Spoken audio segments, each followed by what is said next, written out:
welcome everyone to another week of NDA. Going to jump straight into it this morning. What can I say? We were going to get here eventually. I think we've mentioned this topic in some capacity every single week of the season. We're going to be talking about AI, us and everyone else. I know you can't move for it in your LinkedIn feed. I'm aware it's a very broad, very complex topic. It's not possible to cover in an hour. It's also incredibly fast-paced as a conversation. So like next week or the week after, there'll be new points of view, new use cases. Not to mention the investment in the technology itself is absolutely staggering. So got a bit of a statistic to kick us off. In January of this year, the founder of OpenAI, which is the platform behind ChatGPT, Sam Altman, went public with his bid to raise $7 trillion. Just in case my Welsh accent's screwing that up, trillion dollars. And that's to ramp up the computer chip manufacturing so that the power of AI can continue to expand like more rapidly. So that being said, the question really is, how does this relate to us in the creative industry? So that's what we're going to be talking about today. As an industry, we've relied on tools in some form since the dawn of time. But when does a tool turn into a cop-out? How much of the creative process can we actually automate? Why are we trying to do that? Why are we trying to automate parts of our job roles? And for those of us who are already using it, how much do we understand our responsibility? I often feel out of my depth in this world, and today is absolutely no exception. So I've recruited two very knowledgeable people to talk with us today. I'll let them introduce themselves. Jess, do you want to kick us off? Sure. Thank you for calling me a knowledgeable person. I'm Jess Macintyre. I'm the co-founder of Mac+Moore. We're a brand consultancy. We founded in 2016. And we work on sort of brand positioning, brand naming, and brand voice and messaging across a whole variety of sectors. In terms of my opinion on AI, I've always had a deep interest in the ethics side of things and the kind of gender bias that comes from technology. So that's always been really interesting to me. But also, we are a small consultancy. So there is a competitive advantage to using technology like this that I think will be really important to talk about. Great. Pip, do you want to introduce yourself? Me? Yeah, cool, too easy. So my name's Pip. I co-founded a business called Springboards, or springboards.ai. I try to drop the AI as much as possible because I'm embarrassed that it's an AI company. Um, but I co-founded it with my wife, and our backgrounds are 15 years plus in agencies. We started in media shops in Sydney, ended up in creative shops in San Francisco, and did client-side stints, and ended back home in Noosa in Australia.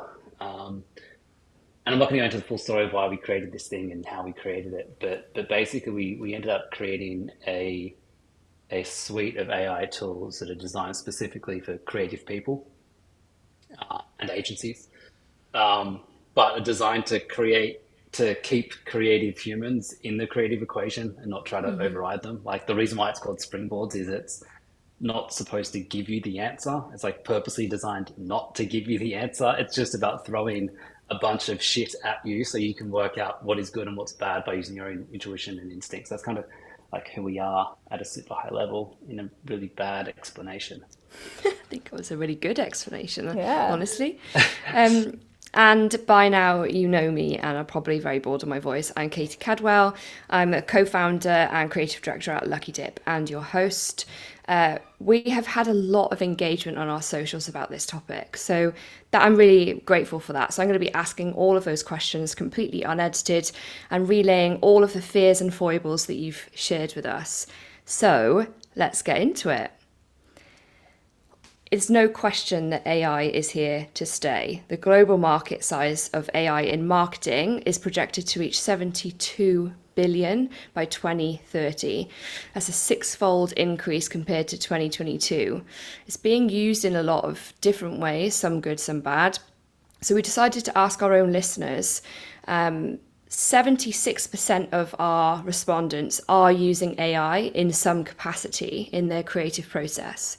So some of the most common responses of what, kind of what they were using it for: concepting and ideas, creating scamps or really quick mock-ups to sell ideas to clients, image retouching, removing objects, recoloring extended backgrounds, and crafting copy, especially in kind of emails. But I want to focus on the concept idea generation work because that is so interesting and it came up a lot.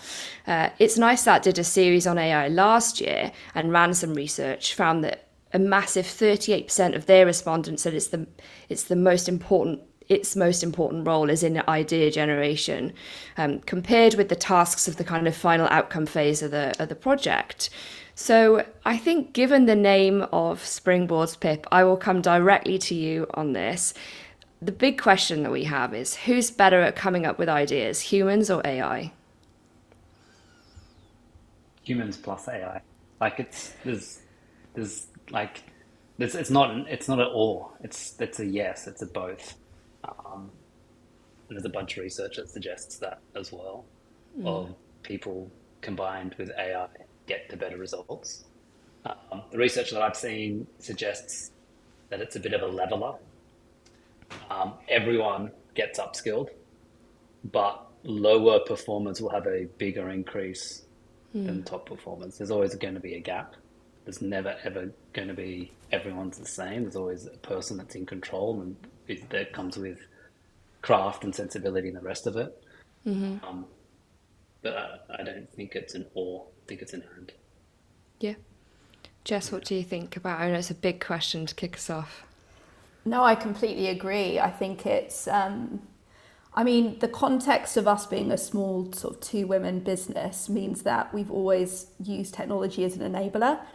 Even when we think about the fact that we were able to found and build a website and use social media to kind of get new clients, win new business, promote ourselves, build a personal brand, all of those things have been critical to our success.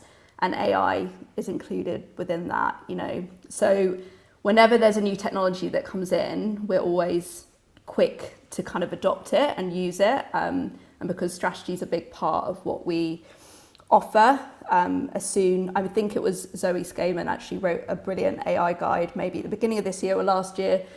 But as I think small consultancies are really taking on board how much they can use this to kind of create that competitor edge and kind of make their work better. So yeah, I agree with Pip. I think we just use it to make the work better and also get to the problem quicker as well. I think there's a efficiency and speed aspect as well. That's The super only thing I'll interesting. add is that I don't think AI will ever be better than the human as well, by the way. That's good So too. like, so I think humans will always be better than AI, but then humans plus AI is going to be a better thing and a compounder on that Yeah. as well. Yeah. I think that idea of kind of leveling up the industry is really interesting, and maybe there is a more of an impact on smaller businesses than there might be on kind of larger businesses or on more junior people than more senior people. I also wanted to ask, what do you think that AI is actually adding to someone who has been in their career for a little bit, for a little bit longer, or what is AI adding to someone who already feels like they're at the top of their game?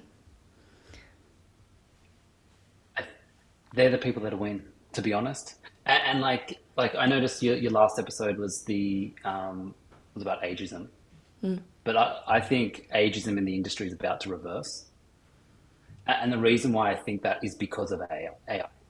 AI benefits those who have already developed their craft, who have learned how to think creatively by themselves, how to creatively problem solve, and then they can use this thing to explore way more territories than they ever could have before to get a different perspective outside of their head, and then use all of that experience to go, this is what we should be doing. So, like, weirdly enough, I think that trend's going to reverse. Yeah, the people I would fear for is kind of the alternate, the more junior people, I think is actually scarier. And the weird thing that I've noticed is that people early in their career are more likely to adopt the technology, but it's more dangerous for them. And the older people are more likely to reject the technology, but it's more powerful for them, which is the weird situation I think that we find ourselves in. It's really interesting because if you're a junior and you hear this, you're graduating and you're hearing this word constantly, you might begin to AI might become an absolutely enormous part of your creative process. So then arguably, are you relying on that too much? So when we're asking that, coming back to that question, who's better at coming up with ideas, humans or AI? We're thinking humans that already know how to do it, not the humans that might be using AI from the get-go. Yeah. Yeah, that's the weird thing with the situation, and that's the scary thing as well. And the reason why I think that's the scary thing is that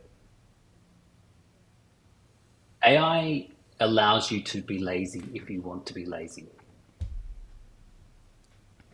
and humans are incredibly good at being lazy. Um, so I think what it potentially does is robs people from the opportunity of learning the hard way. And I shouldn't say the word juniors, by the way. I think juniors is a really shitty way to put it. I think it's someone who hasn't developed a sense of craft. You can develop your own sense of craft by the age of 6. Yeah. Yeah.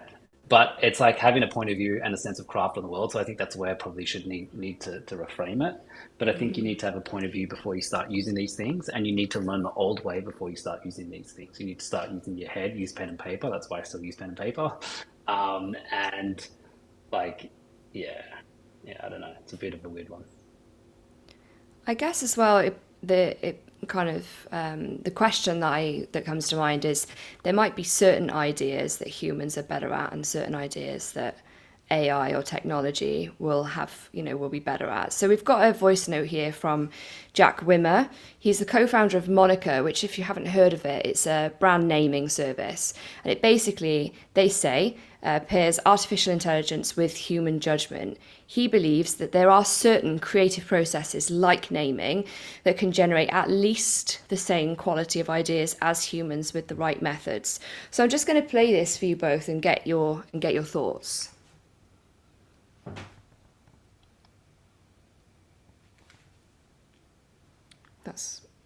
Hold that thought, it's not playing.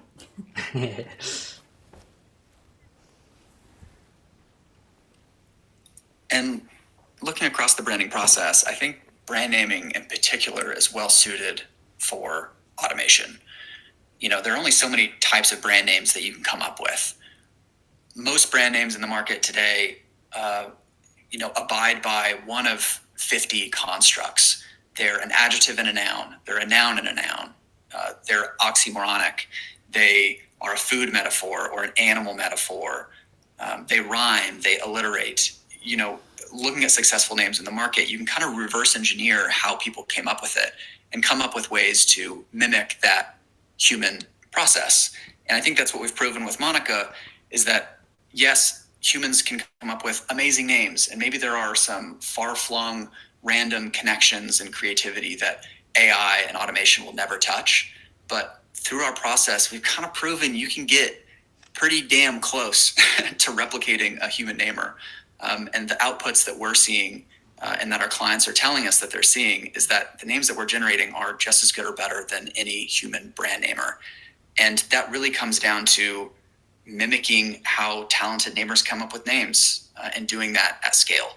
And of course, there's a rational process, a rational value to this as well, which is Monica screens all names through global trademark databases instantly. So the names that we're seeing and selecting from and delivering to clients have a pretty good chance of being trademarked. Jess, when you hear that, what do you think? I think as somebody who kind of manages the whole client process from meeting a client, winning a pitch, writing a brief, watching the creative process kind of unfold and then the end result happen, I think that is possible to use AI to use it as a naming tool. We've facilitated that ourselves, but I think that it's so much more than that when you're building a brand. For us, when we're approached by business leaders or CEOs or founders, there's so much emotion involved with the name and the visual identity. So that briefing process and that storytelling that you have to do to kind of get to that end outcome is a really human, important process.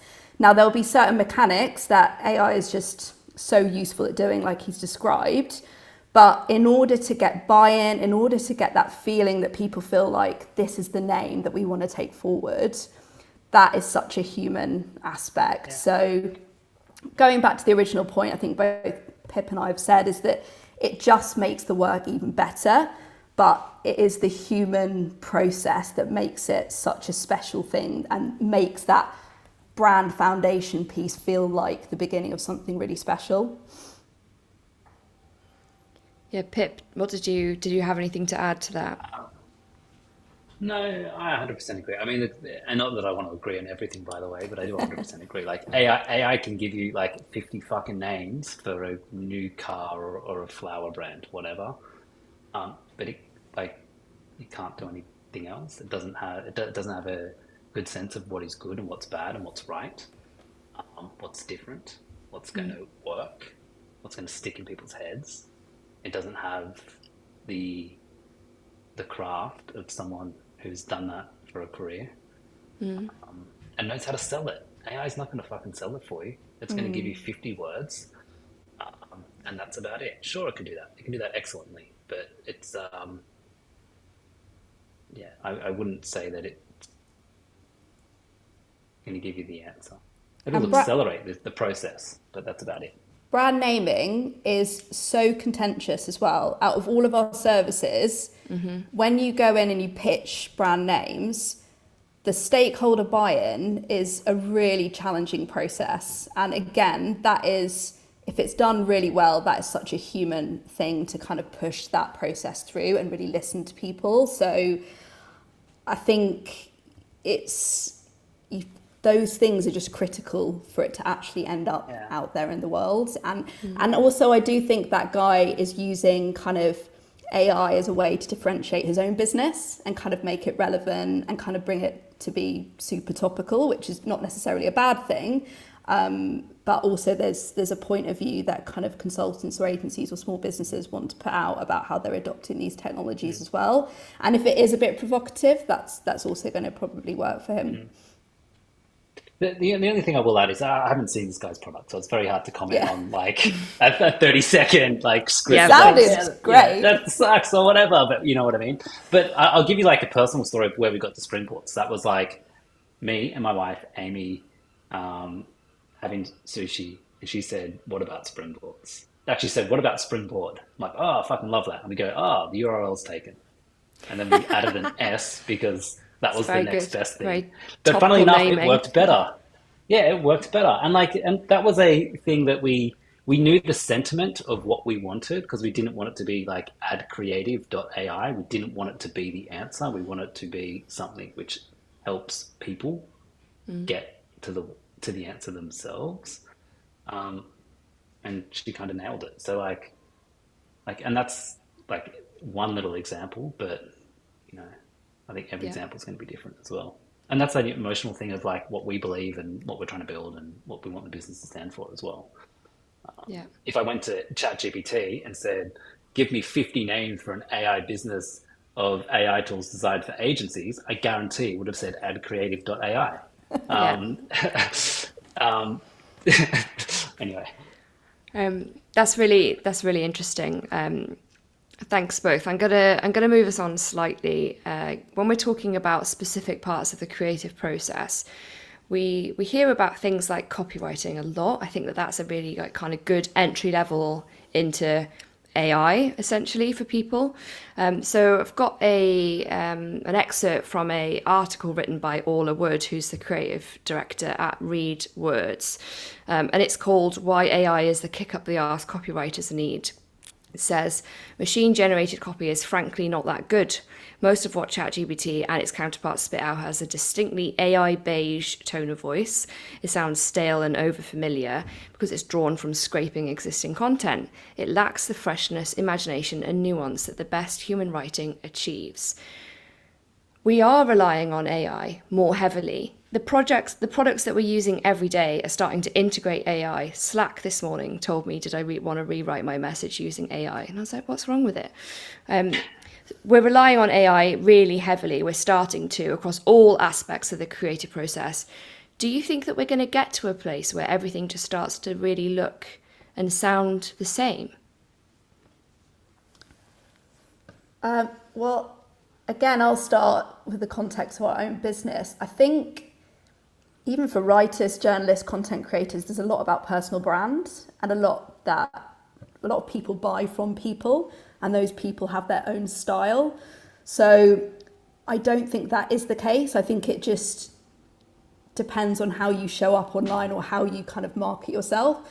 In terms of quite functional copy or functional things that you need to do, then I think AI can be really, really useful. I know, for example, people using that for new business emails, for example, that job which, you know, all of us hate to do. But there are ways in which you can, again, create efficiencies or kind of use copywriting to kind of get to that answer quicker. Nat, who is the writer out of the two of us, says that it really helps her with that blank page problem. Like when she's just sitting there about to begin to write something and she's just like, I don't know what to do. AI helps facilitate that kind of beginning process. So I think there's lots of ways in which it's super useful, but the personal brand and that kind of human aspect and that style and people buying into that, I think that's something that feels unique to copywriting and sort of brand voice as well. This question is my biggest fear in the entire world. Like, so is everything going to be the same? Like, so that deck I put out is literally this question. And my biggest fear, like, so I'm a dystopian futurist geek who loves reading like any like dystopian post-apocalyptic world novel. And if you break like two into like there's two big like the two big ones, 1984, Big Brother, we're gonna like beat you into submission and it's gonna be scary. And then you've got Brave New World, which is not about beating people into submission, but instead pumping them full of everything that they think they want. That's the really, really scary future. Yeah. Even though people think they're happy, they're just miserable beings addicted to their phones and the entertainment that they think they're going to want, and there's no real creativity in the world. That's the really, really scary thing. And this is where I think, personally, I think we're at a fork in the road. We're not in a fork in the road now, but there will be a time when we become a fork in the road. And if we continue to overly rely on AI to do copywriting for us, then everything starts to look the same. Everything starts to look vanilla. Everything starts to look average with the same structure, the same call to actions, the same everything. And that's where things get really, really scary for me. And that's where I think you need to break AI. Yes, it's super powerful, but you need to use it in a really much more interesting way. And that's the thing that, yeah, I get scared about the most, particularly when you look at like the homogenization of the world and globalization is having an impact on fucking everything. And AI and machine learning just accelerates that, or has the potential to. It either has the potential to accelerate it, or it also has the potential to liberate it and make things way more interesting by allowing more people into this industry, providing new perspectives and using this to accelerate and to break down what you don't want to see. How can Yeah, we that's a how scary can one. we how can we avoid that, right? Because it's tempting. We're all stacked, and it's tempting sometimes to go, "Oh, I'll Yeah. just get AI to write that," and it's giving like I'll copy someone else's homework and change a couple of words sometimes. And obviously, the more of that content we're putting out into the world, the worse it's going to become because that's the content that it's scraping. So how can we use it and avoid that at the same time? The, so, and again, at one point of view is that um, the the way to like it's a Terminator story, yeah. You got to use AI against itself. You have to use this thing to break it. It's like we're going to use these machines against themselves to break them. And this is where you need to use AI in more interesting ways and use it as a way to provide new and fresh perspectives on the thing, not giving you the easy answer. Um, but the bigger thing that we have, I think, not just as an industry, but like the whole creative world as a bigger creative industry, is to fight harder for the value of creativity and respect the craft, and to teach and educate clients and everyone else on that there's a value in this thing, and it's beyond a $250 an hour rate. Like, that's what we need to do. But I think everyone needs to go to like a value-based pricing and understand the value of what they do and what they offer.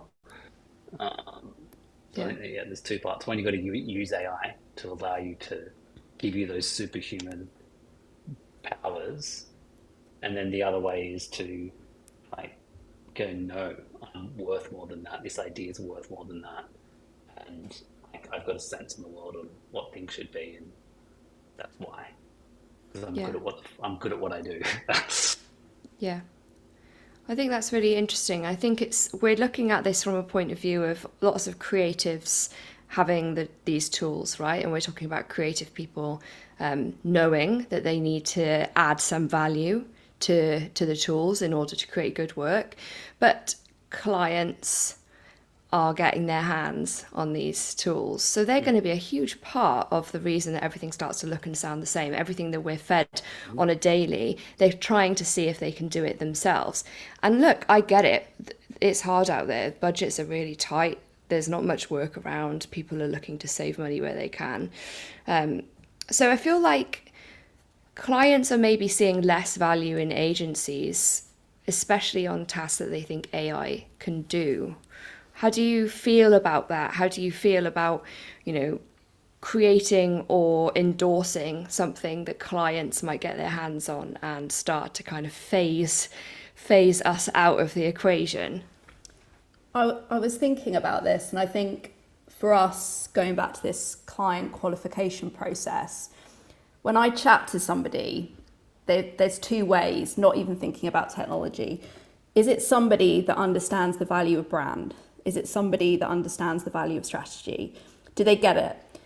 Or is it the other side where I'm having to persuade somebody that it is valuable? And we always choose to work with those people who just get it, because then when we kind of sell in our services and our process, they understand the value in that human element, what we're doing. They understand how AI is going to be utilized. The clients that just want to cheapen the process, just use technology, maybe we can do it better ourselves. It's just a non-starter. There's an attitude there that's just means you're never going to win. And trust me, we've learned a few times, we've been burnt with those types of clients, and it doesn't work for anyone. So I think it's an attitude, honestly. And I think that clients, leaders need to kind of work within bigger businesses to kind of teach about that sort of power of creativity, or that power that agencies can offer as a kind of partner when they're trying to solve a strategic or creative problem. How they do that, I don't know, but it's an attitude for me. What I'll add to that is that I don't think it will work for clients. Okay. So the more you rely on AI, the less likely it is to work. And for the simple reason is that if more and more people rely on AI and machine learning for the answer, more and more work becomes the same. Machine learning only ever drives you to the middle of what is popular right now. And that is all it will ever do. Yeah. Because if you think about creativity, all creativity is like going against the grain and breaking something that you're used to seeing. It's breaking you out of a traditional pattern. And AI is not designed to break you out of a pattern. AI is designed to give you a very average answer. So one is that I don't think the work will work. And I think it's going to take time for like clients who decide to go, I can do this cheaper and focus on how cheap I can get the work done. They will find out the hard way that the work will be less effective. And that's really where the value is in the work. So that's one point. The second point is that yes, there's going to be a bunch of clients that will go down that path. But there's also a bunch of clients in the world, and I think the high value clients that most agencies want to attract, that don't just buy agencies for the work they deliver. It's not just about the output. And this is like a shitty reason why clients buy agencies, but it's the truth that it is a throat to choke when shit goes wrong. It's someone to point the finger out to protect their own fucking asses when results don't come in the door. It is also to provide a different point of view, because if you're in your own business day in, day out, you cannot be creative. That's why like good creative people go to die in house. Like it happens, yeah. The best and that's not the story of every business, but most businesses are not built with creativity at the core, and things get stale. So like I think you've got two things that will stop that from happening. One is that the work actually won't work as it's designed to work, and two, there's other reasons for using agencies beyond just going, I need a script, or I need a headline, or I need whatever else. That's really interesting. I think that there's like a question I've got from one of our listeners. They essentially said that clients and their studio are saying they have to use AI, right? So there's this real pressure to feel like you're using the tools and utilizing them.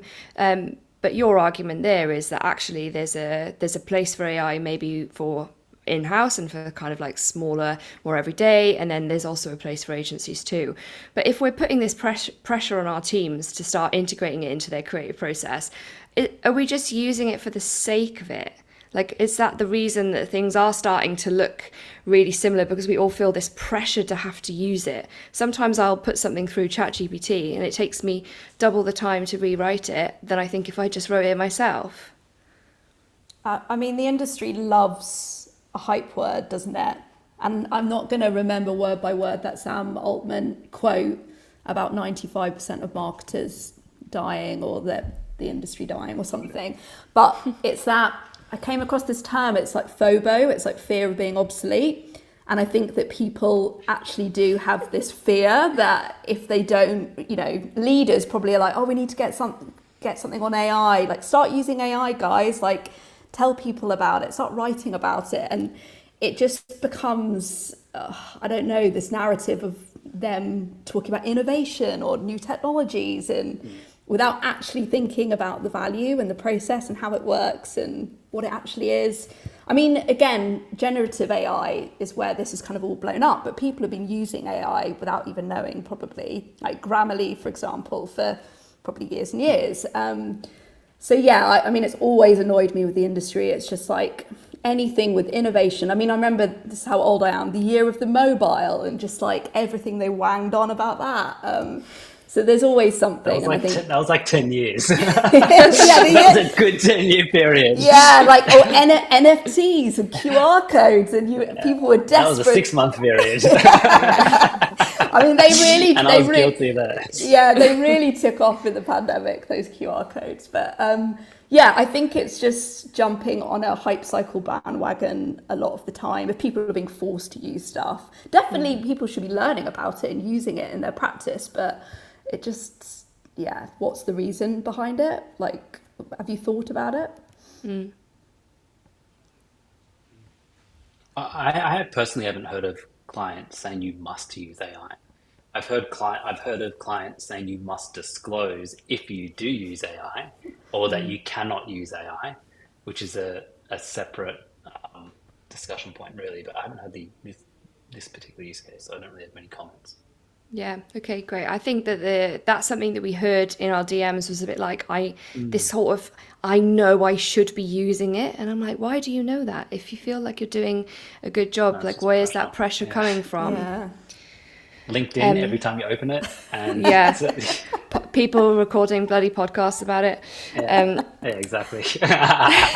Right, I'm going to move us on to a topic that I know, Jess, you've got a lot to talk about, and that is the bias, AI's inherent bias. So, big question. is AI perpetuating our biases and therefore adding to the issue of lack of representation?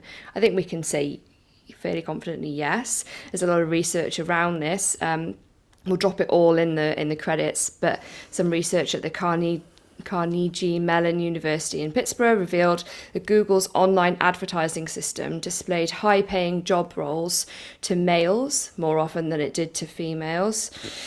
Research also found that when Midjourney was asked to create images for specialised jobs such as journalists, it exclusively featured light-skinned people. So it seems silly of me to ask if there is a bias in AI, but maybe Jess, you can just chat a little bit about your understanding of that. Well, Nat and I have always been fascinated in sort of gender bias. I mean, when we started Mac+Moore, we unintentionally got really noisy on the internet talking about a whole host of things to do with that. And then in 2020, we actually were having a chat with a friend who founded a sort of active intelligence business called Deviance. And we were just talking about gender bias in language and how we'd learned so much about it and how we kind of think about that as an approach to our work, because we work with a lot of female founded businesses and we worked a lot in the femtech space. So we decided to kind of get together and kind of do a study, which was sort of later published in The Guardian, which was analysing in real time the kind of Labour leadership race. So that was Keir Starmer at the time against sort of two female candidates. And then looking at the kind of analysing and looking at all the language that was written by sort of journalists. And the outcome is not surprising that the language used, there was a huge amount of bias towards Keir Starmer in terms of saying, or rather he came out on top with words like sir. They talked a lot about his profession, the fact that he was a lawyer. Whereas when they talked about the two female candidates, it was very much about family. It was very much about them being a wife of somebody. And then really interestingly, as like a really random outcome, obviously on these kind of like online articles, there is this sort of programmatic advertising that kind of runs alongside it. And what we notice is that when Keir Starmer, when the article was broadly about him, then the advertising reflected was kind of more gender neutral. But when it was more about the women, then it was all sort of fashion and dresses and things like that, which inferred that only women read about women and only women are interested about women. So the outcome of that was, I'd like to say it was shocking, but it wasn't. I think it proved a point that gender bias does exist. And obviously it exists in humanity. AI sometimes reflects, what human beings, it's obviously taking the input of what human beings are put into it and reflecting it out. But for us, it was like, how can we learn from that? And how can we be more mindful about that? And how can we hope to change that in the future? Can I ask you guys, this is pretty the controversial thing, because I've seen the exact other use cases which have been more shocking in terms of like US legal court systems. I don't know if you heard about that one, where basically they try to apply AI machine learning to legal sentences to make them more fair, and they ended up training a racist model, because if you're a black dude, you'd get sentenced to a harder sentence just because of the history of sentencing. So that's like, obviously that shit has been happening in machine learning and AI forever. I'm definitely not denying that. I would love to hear from you guys if you've noticed it's got better more recently. Because what on my side, what I've experienced more recently is that there's been a swing to the other side, where I find that a lot of these models are actually very, very aware of diversity at all sorts of different levels in outputs now. And I think a part of the reason for that is that I think society in general is much more aware of diversity issues, and people have picked up on it and they've talked about it and they've said this is wrong. And whatever's happening in the back end of OpenAI or Anthropic is that those things are getting adjusted. So I don't know, my personal experience right now is if you jump on the ChatGPT and say, give me a TV script, it often starts with a sentence, a diverse cast of people. And it might not say they're a diverse cast, but it'll go, a diverse group of people like do this. So like, funnily enough, I've almost seen it swing to like just make sure that it's like thrown in there. So like I don't know, like that's been more of a recent experience that I've seen, but I've 100% seen all the other stuff that you talked about.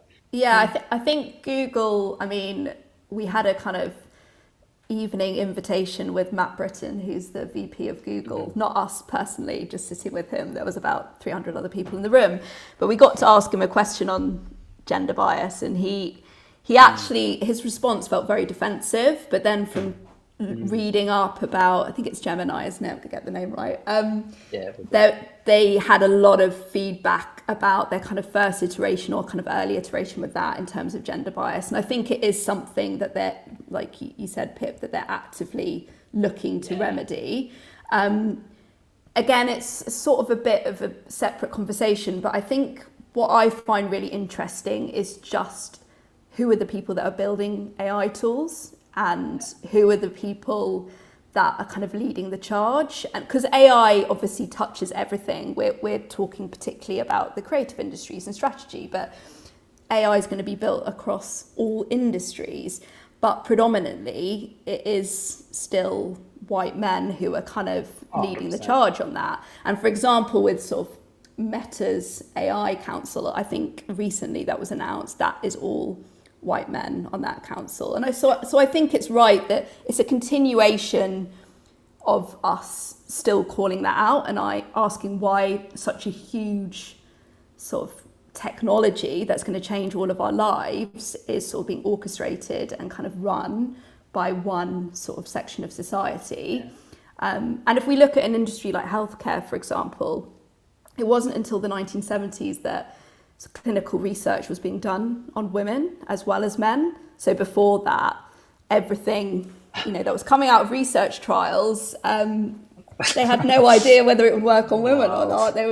So I think, and that's actually really, not that long ago. So I think it's something that we need to be mindful of. And again, an even separate point of the kind of funding that goes into female founded businesses, or even like people of color, like in technology, is absolutely dismal. So yeah, I think there's got to be a conversation about who's building these products, who's at the board, who's in the leadership room, who's making the decisions.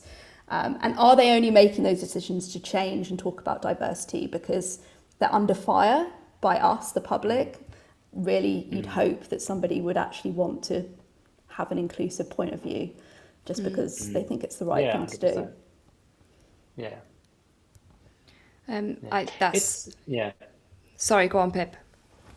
I was just going to say, like, it's not an issue for AI. That's an issue for technology. Like every technology, Web3 is the same. Every technology before has always been the same story.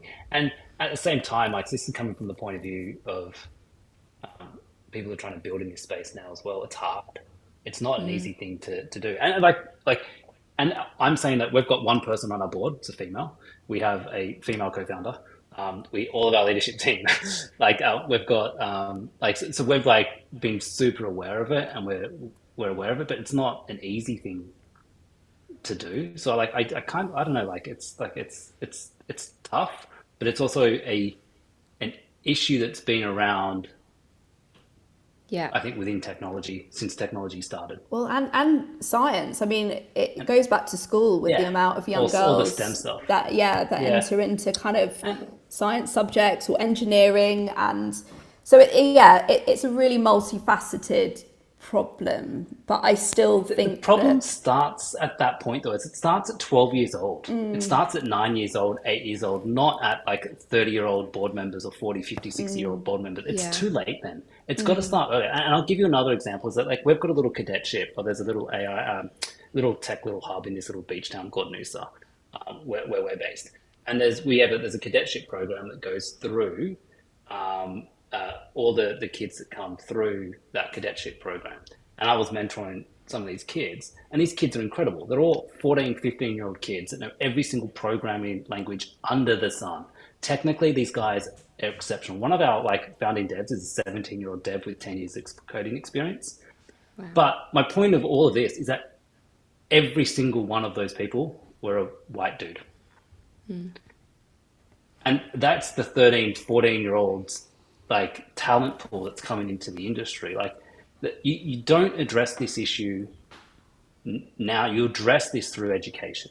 You address this because otherwise you come up to the same problems time and time and time again. It's like you need a bigger pipeline to then continue to make the right moves. It's a really tough thing. I think it's just it feels like we're on the precipice of this kind of big movement and this big change, and AI has an opportunity to begin to try and kind of equal the playing field, even in something as simple as language, right? But because it is combing from our existing culture, it's also bringing with it our existing problems. We've definitely heard anecdotally a lot of issues with Midjourney in particular. Women, any type of prompt with any type of woman in it, always being shown as really young, no wrinkles. They can be a bit sexualized or subservient. We'll put a call out to our listeners and get some more examples, because I'd be interested to ask that question to them that you did, Pip, too. And I think that kind of ties into what you're saying, right? Is that actually it's just reflecting the world that we live in, and how much of those kind of issues can we really land on AI's door when it's just mirroring back what the world it kind of exists in looks like. I had a message from NG, and she said, honestly, there's enough to be scared by in this world at the hands of humans against humans. Being scared of AI should really be thought of, are you scared of what humans might end up doing with AI or making AI do? We're the destructive ones here, and I think it could be dangerous disassociation to give AI too much of its own autonomy and separation from us when we're the ones that created it, which felt like a fairly dystopian but nice summary of what we're talking about. Yeah, I remember speaking to an old client who was really senior at Google, and he was just like, it's in the hands of the creators, whoever create these products. And again, that goes back to who's building it. Is it a good agent or a bad agent? What are they doing it for? What's the outcome that they want? So, the responsibility, I think there are really good leaders in that space. I think we just want to be able to kind of, have people who are ethical, who care about checks and balances, and hope for the best. I was going to say I'll try and find some positivity, but I'm not convinced this is a more positive question I'm about to ask.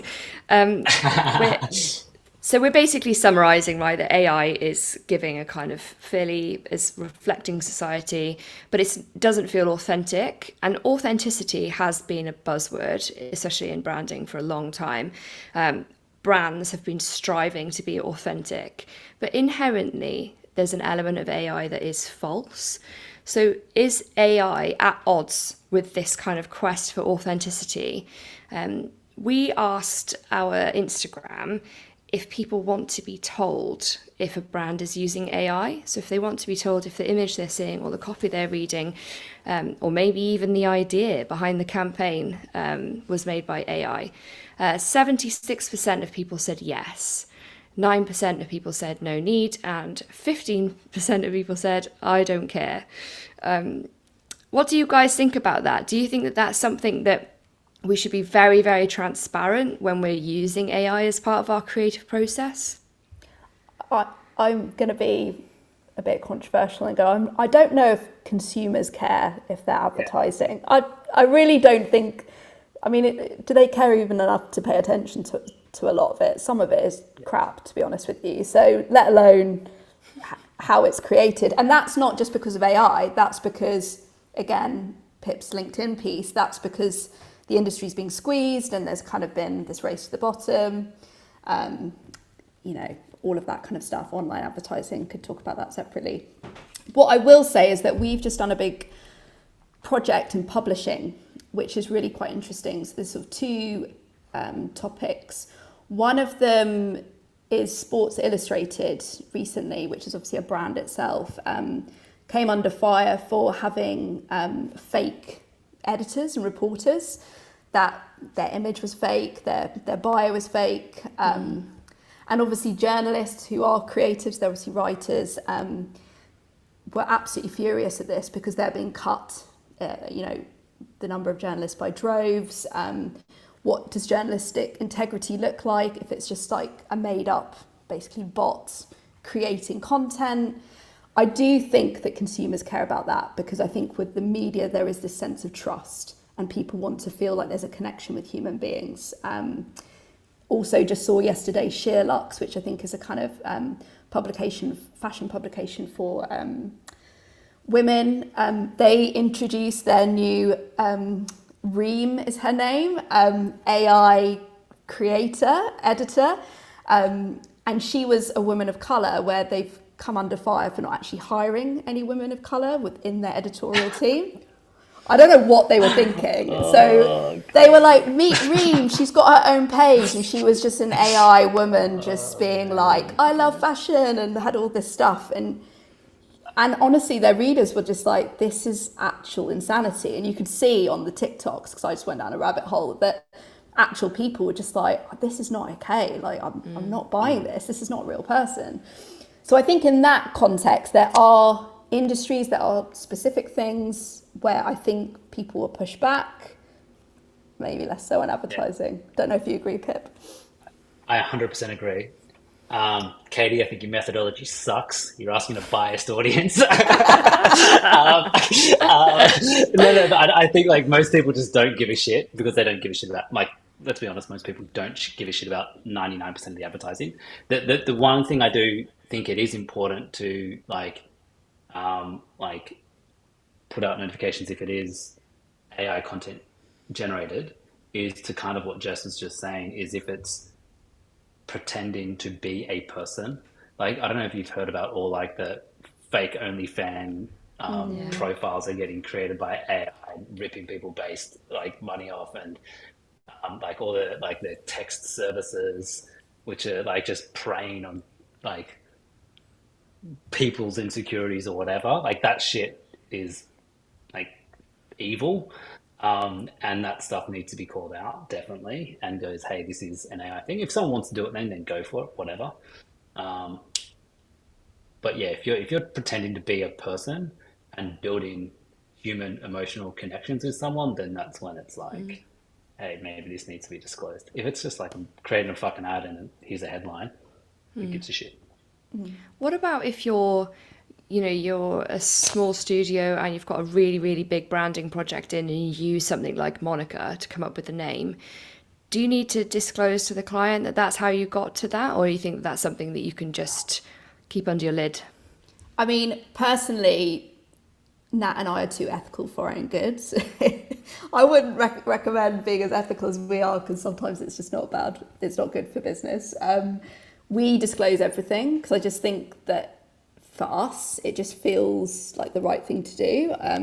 I mean, not tiny things, but I think if we are using AI as part of our process, we will talk about that. But again, the value that clients are buying for us is Jess and Nat. They're buying experts who facilitate the process, sell it in, create buy-in, get everybody on board. So I think they completely understand and respect that process. Whether we go into like the intricacies of how it all works, no. A big thing that I do think is important that Nat and I are really conscious of is, for example, we do a lot of customer interviews as part of our process, and we think, is this confidential information? Is it something that we should be sharing or using AI tools with? How is that sort of protected? So we do think about things like that, because a lot of the time we'll have to sign NDAs. We've worked actually in the last 2 years on some really highly confidential projects. So that's when we're actually a little bit like, we need to be a bit careful about the inputs here, or documents or things that we share. That's interesting. I would also add that like it's not a bad thing to disclose it if you're a small business. It's a good thing. Like we've got, and like not to plug our own thing, but we've got a freelancer in Amsterdam who uses our product, and he said to me the other day, I feel like with Springboards, I can take on any agency in the world as like one individual.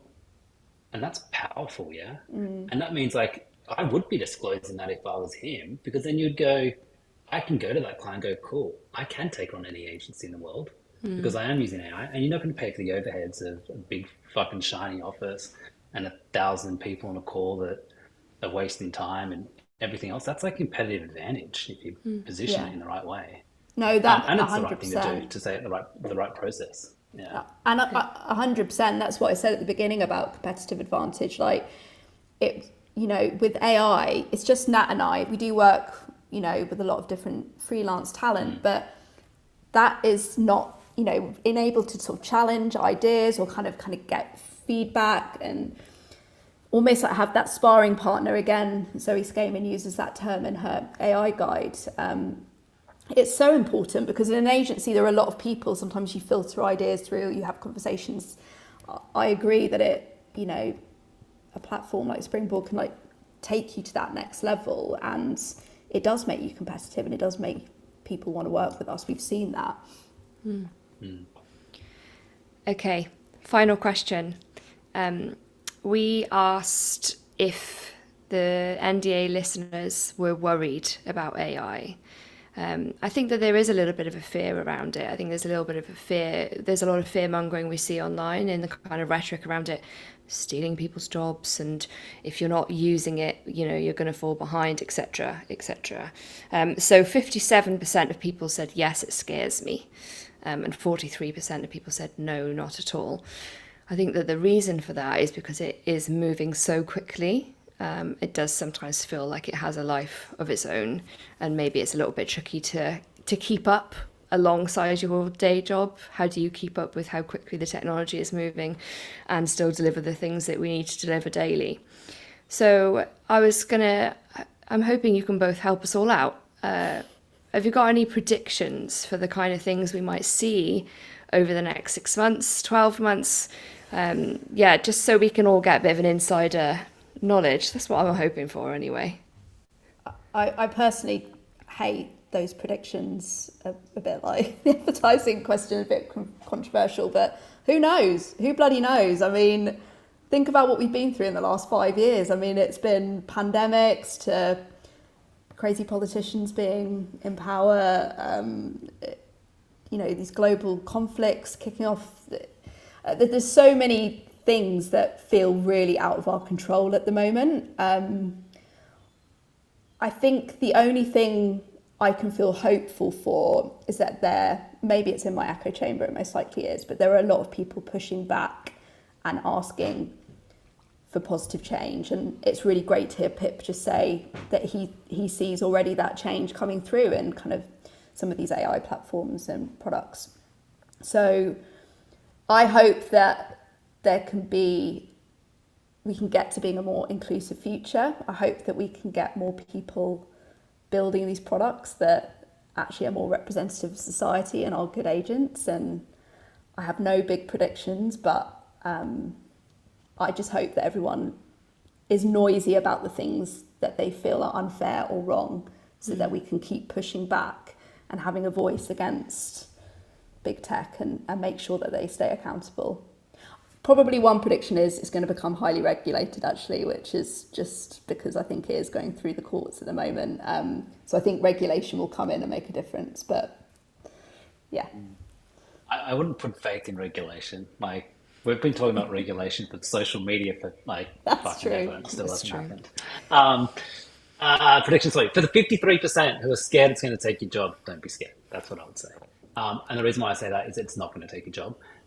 For the pure, simple fact that humans are very good at working 9 to 5, Monday to Friday. Think about how we used to do every job, not just advertising and creativity, before the existence of computers.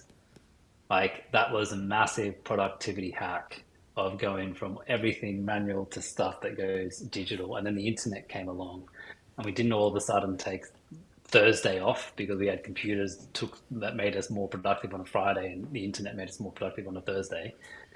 Productivity gains don't take away jobs because people are very, very good at working Monday to Friday, 9 to 5, because they probably want to get away from their screaming children and their family and everything else. You know what I mean? So I think what will happen is people and humans are very good at adapting and evolving. That's the history of evolution, history of humanity. And I think we'll just change and adapt. You might do more work, by the way. You might be more productive in your own stuff. But I think you'll still be working 9 to 5, Monday to Friday.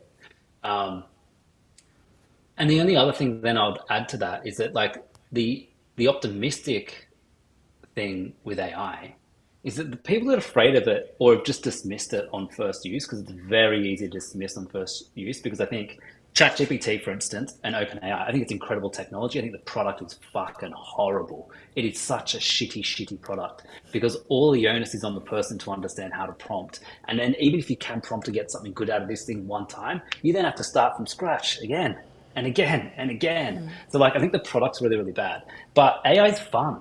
It's genuinely super fun when you start playing with it and experimenting. And I think this industry as a whole has lost so much fun within the industry. I think it used to be more fun. And maybe that's because we had more time to think and take the piss and, um, not worry too much about everyone's feelings. And I know you need to look after people's feelings, but like take the piss and say things that you can't say, but knowing so that you are people like with good spirit and good intentions, whatever else. Yeah. And I think that fun element can come back with AI because it is genuinely fun if you work out how to play with this thing. And I think if the more people adopt and start playing with AI, not for just doing the work, but just having a bit of fun and explore new perspectives, I think you can get to better work. So that's like the thing that I would say is like, there's so much work to get done now. You've got like social media, you've got to do 1,000 more things within this industry, and AI allows you to speed up, but that means you can slow down and have a bit more fun along the way as well. So that's why I think it's like actually a massive opportunity. That's why I think I'm really optimistic about the future of creativity with AI in the hands of the right people, and also accelerating the ability for diversity and new people into the industry, by the way. That's like the massive unlock. Like if you think about creativity and all these like high paying jobs that everyone want to be involved in, it's been hard to get into, and it's been pretty much like the big paying work has been done in the States, it's been done in the UK, it's been done in Australia, which are majority, white populations. But there's awesome creativity in South America and in India and in like throughout Africa, and there's all sorts of cool creative opportunities that just wouldn't exist if AI wasn't around. And I think these tools allow people to have accessibility to cool thinking, design tools. Like I don't need fucking Adobe. For $10 a month, I can play with Midjourney, which is way more interesting. And I don't need the education and the skills to develop all those skills. I can just play with a creative thought now. Like that's where AI is super interesting, is that it allows and it welcomes more people in. Like that's the exciting part about this thing. Like, and this is just the last thing I'll say. It's like my own personal experience with AI, why I fell in love with it and got interested in it, is that my background's always been strategy, and I've always had creative ideas in my head, but I could never make them come to life. I just didn't have the skill to do it, and maybe I didn't spend the time training that part of my body and whatever else. But these AI tools allowed me to get creative thoughts that were out of my head and down into something that I could see and visualize and play with, even if it wasn't perfect, but just to communicate it better. Like that's exciting. Like so all those like the haters and the people that have one bad experience because it's a really shitty product, ChatGPT. My urge to you guys is just to like give it another go, play around with it, do something that you don't think you could have done before, and have some fun. Like you just got to find the time to do it, and that's why you need AI to find the time to do it. I really rate that. That's my like takeaway from this, is that AI might not take my job, but maybe I can go down to a 4-day week if I use it properly. So that's my plan off the back of this, is to see how I can have some more time off. Yeah. Thank you so much, both. And thank you to everyone that sent submissions in and questions and interacted. I'm sure we're going to have a lot of thoughts and feelings. We've covered a lot today. We've covered a lot at a very high level, and I'm very aware of that. So it might be something that in the future we do like a slightly more in depth on specific elements of things that we've talked about today. So let us know what you thought. And Jess, Pip, thank you so much for joining us. Thank you. Pleasure. Thanks for having us.